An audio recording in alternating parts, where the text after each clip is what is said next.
अस्सलाम वालेकुम स्टूडेंट्स हम पढ़ रहे हैं हिस्ट्री का चैप्टर नंबर 4 जिसका नाम है द एज ऑफ इंडस्ट्रियलाइजेशन। तो इसमें हमने पढ़ा था कि इंडस्ट्री सेटअप होने से पहले भी बहुत ज़्यादा जो है लार्ज स्केल पर प्रोडक्शन होती थी। तो उसको क्या कहा जाता था स्टूडेंट्स कि ये प्रोटो इंडस्ट्रियलाइजेशन। यानी कि प्रोटो इंडस्ट्रियलाइजेशन मीन्स क्या है कि इंडस्ट्री सेटअप होने से पहले भी लार्ज स्केल पर प्रोडक्शन होता था। तो इन सब के बारे में हमने पढ़ा था स्टूडेंट्स। तो हमारा नेक्स्ट टॉपिक जो है वो है the coming up of factories.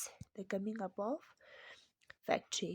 The earliest factories in England came up by the 1730s, but it was only in the late 18th century that the number of factories multiplied. तो देखो students क्या है कि England में factories सबसे पहले कब शुरू हुई थी 1730s में। ठीक है, सबसे पहले इंग्लैंड में 1730s में फैक्ट्रीज को सेटअप की गई थी। लेकिन इसकी जो फैक्ट्रीज बढ़ने लगे थे कब, लेट 18th सेंचुरी में। ठीक है, 17th सेंचुरी में इसको सेटअप की गई थी 1730s में। तो इसकी फिर बाद में बहुत सारे फैक्ट्रीज बढ़ने लगे थे कब से, लेट 18th सेंचुरी से। तो इस डेट को याद रखना स्टूडेंट्स कि इंग्लैंड में फर्स्ट ये सबसे पहला इंडस्ट्रीज कब सेटअप की गई थी 1730s में। फिर देखो क्या हुआ था कि इसके बाद स्टूडेंट्स की फैक्ट्री के दौर का फर्स्ट सिंबल जो था वो था कॉटन। ठीक है, इसीलिए मिल्स पर बहुत ज़्यादा कंसंट्रेट किया गया था।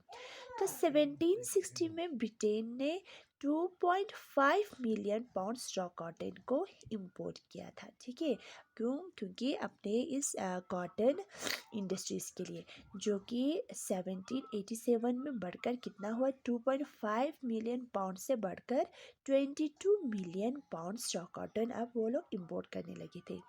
तो ऐसे स्टूडेंट्स आप लोग खुद ही समझ गए होंगे कि फैक्ट्रीज कितना ज़्यादा फ्लरिश हो रहा था। तो स्टूडेंट्स इसके पीछे कुछ रीजंस था। ठीक है, फर्स्ट क्या था कि जो टेक्नोलॉजिकल इन्वेंशंस की गई थी। ठीक है, टेक्नोलॉजिकल इन्वेंशंस की वजह से बहुत ज़्यादा फ्लरिश हो गई थी प्रोडक्शन में, क्योंकि टेक्नोलॉजी की मदद से कार्डिंग, ट्विस्टिंग और स्पिनिंग ये सारा कुछ जो है बड़ी तेज़ी से हो रहे थे। इसके बाद पहले जो काम हाथ से किया जाता था तो अब वो मशीन के द्वारा किया जा रहा था। इससे पर वर्कर की आउटपुट बढ़ने लगे थे। ठीक है, फिर इसके बाद इस मशीन्स के ज़रिए स्ट्रॉन्गर थ्रेड्स बनाना शुरू हो गया। तो फिर बाद में क्या स्टूडेंट्स, इसके बाद रिचर्ड आर्कराइट ने, ठीक है, फिर इसके बाद रिचर्ड आर्कराइट ने कॉटन मिल को क्रिएट किया था। और कब किया था, 1771 में, ये याद रखना। ठीक है, 1771 में रिचर्ड आर्कराइट ने कॉटन मिल को क्या किया था, क्रिएट किया था। तो इन मिल्स में क्या क्या मशीनें लगाई गई, इन कॉटन मिल्स में मशीनें लगाई गई थी। इससे प्रोडक्शन का सारा काम एक ही छत के अंदर होता था स्टूडेंट्स। ठीक है, इससे पहले क्या होता था कि विलेजेस में अलग अलग घरों में अलग अलग तरीके से प्रोडक्शन होता था, यानी कि स्पिनिंग एक जगह, वीविंग एक जगह। ठीक है, तो अब ये सारा काम जो है एक ही छत के अंदर हो रहे थे।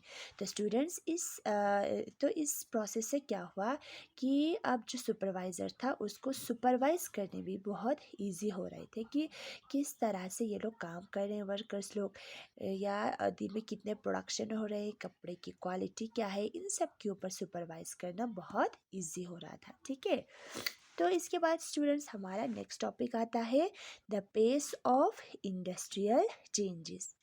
यानी कि अब इंडस्ट्रीज में कैसे चेंजेस आए, how rapid was the process of industrialist. यानी कि अब हम देखेंगे कि इंडस्ट्रियलिस्ट की रफ्तार क्या रही थी, यानी कि बड़ी क्या इंडस्ट्रीज जो है एकदम से बढ़ने लगे थे कि धीरे धीरे जो है इंडस्ट्रीज बढ़ने लगे थे।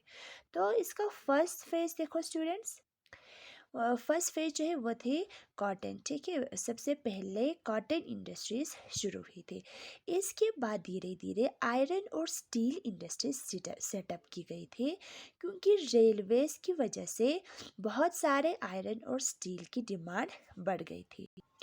तो इसके बाद जो नेक्स्ट फेज है स्टूडेंट्स वो ये है कि नए इंडस्ट्रीज जो है, ठीक है, जो न्यू इंडस्ट्रीज थे वो ट्रेडिशनल फैक्ट्रीज को नहीं हटा सके, यानी कि इजीली वो इन ट्रेडिशनल फैक्ट्रीज को वो नहीं हटा सके, क्योंकि बहुत सारे टेक्सटाइल प्रोडक्शन जो है वो डोमेस्टिक बेस पर होता था, क्योंकि बहुत सारे हमने पहले भी देखा कि टेक्सटाइल प्रोडक्शन में ज़्यादातर कुछ अच्छे जो बारीकी तरीके पर जो काम किया जाता था वो हाथों के द्वारा किया जाता था, ठीक है। तो ये जो न्यू इंडस्ट्रीज़ है वो ट्रेडिशनल इंडस्ट्रीज़ को एकदम से हटा नहीं सका। फिर इसके बाद नेक्स्ट थर्ड देखो, थर्ड फेज ये है कि ट्रेडिशनल इंडस्ट्रीज़ जो है वो क्या हो गई थी, पूरी तरह से ख़त्म नहीं हुई थी, क्योंकि अब ये जो है जो ट्रेडिशनल फैक्ट्रीज है वो अपने लेवल पर खुद को काफ़ी ज़्यादा ग्रो कर रही थी, ठीक है। ये खुद को क्या करे थे, जो ट्रेडिशनल फैक्ट्रीज थी वो अपने लेवल पर ज़्यादा खुद को ज़्यादा जो है वो ग्रो कर रही थी। तो फोर्थ फेज क्या है इसका, कि टेक्नोलॉजिकल चेंजेस जो आया था वो धीरे धीरे आए थे, क्योंकि मशीन्स जो है वो काफ़ी एक्सपेंसिव थे। तो मार्चेंट्स और इंडस्ट्रियलिस्ट जो है वो कॉशियस हो जाते थे इस एक्सपेंसिव मशीन्स को लेके, कि कहीं ये चीज़ ख़राब ना हो जाए, ठीक है। अगर ये चीज़ जो है, मशीन जो है एक बार ख़राब हो जाते थे तो इसको रिपेयर करने में काफ़ी इनको कॉस्टली लगता था, काफ़ी पैसे खर्च करना पड़ता था इसके ऊपर। तो फॉर एग्जांपल स्टूडेंट्स, हम स्टीम इंजन की बात करेंगे, ठीक है। स्टीम इंजन यानी कि जेम्स वाट ने 1781 में, कब, 1781 में स्टीम इंजन को पेटेंट तरीके से इम्प्रूव किया था, और इस न्यू मॉडल को उसके फ्रेंड मैथ्यू बोल्टन ने बनाया था। लेकिन स्टूडेंट्स, स्टीम इंजन में इतने अच्छे तरीके से इम्प्रूव करने के बावजूद भी क्या हुआ, सालों तक जो है ज़्यादातर खरीदने वाला नहीं मिला, ठीक है। ज़्यादा से ज़्यादा लोग इन चीज़ को खरीद ही नहीं रहे थे, काफ़ी एक्सपेंसिव होने की वजह से।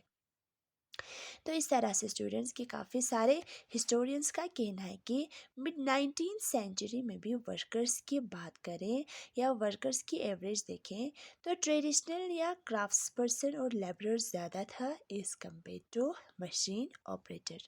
यानी कि स्टूडेंट्स, फैक्ट्रीज जो है, इंडस्ट्रीज जो है वो एकदम से ये ग्रो नहीं करे थे, यानी कि एकदम से चेंजेस नहीं आए थे इनमें, धीरे धीरे करके इन इंडस्ट्रीज में चेंजेस आ गए थे, ठीक है। तो आज के लिए इतना काफ़ी स्टूडेंट्स। कल का हमारा टॉपिक होगा hand labour and steam worker and steam power.